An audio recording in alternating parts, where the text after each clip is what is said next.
Hello and welcome to the Dennis Prager Show.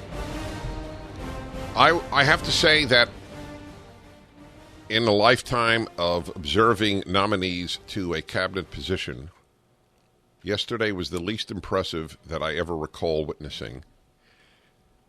You know how careful I am to preserve dignity of people I speak about and of callers. I think and I don't want to undermine the man's dignity in this case, but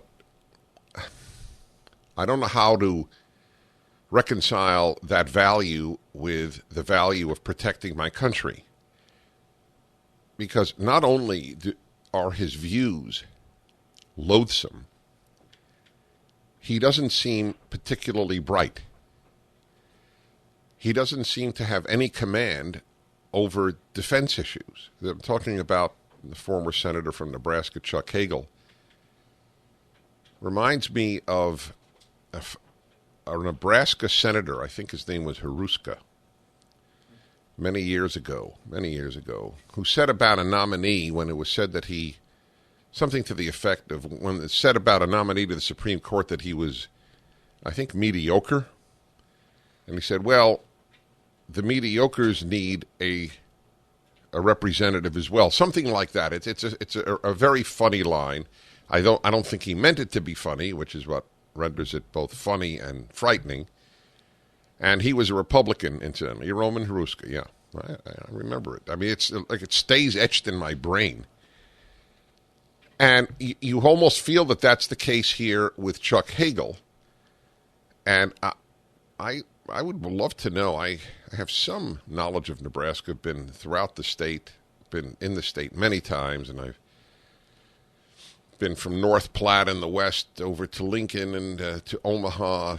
I have a real affection for Nebraskans. I don't know how they send these people to the Senate. I just don't. I don't know. What was the appeal of Chuck Hagel? Unless there was a very, very strong isolationist and appeasement-oriented population in Nebraska, which it's hard for me to imagine, but maybe it's so. We spoke about that yesterday. South Dakota, after all, sent George McGovern. So it's quite possible. But how he got elected is not my concern. It was such an unimpressive and even depressing performance, if that's the word.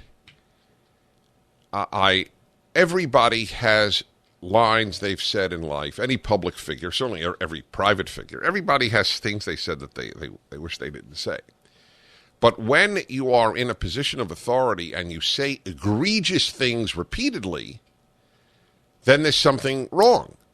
In other words, the question is, are the very terrible things he has said, and then I'll review some of them, but I want you to hear some of the interchanges, are the terrible things, the egregious, the immoral things that he has said, like about the Iranian government, about Israel, are they representative or are they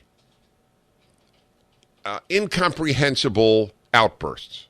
Okay, that's possible. Everybody has an incomprehensible outburst, I presume, at some point. That comes from nowhere. I don't know, somebody got angry at some moment and said something.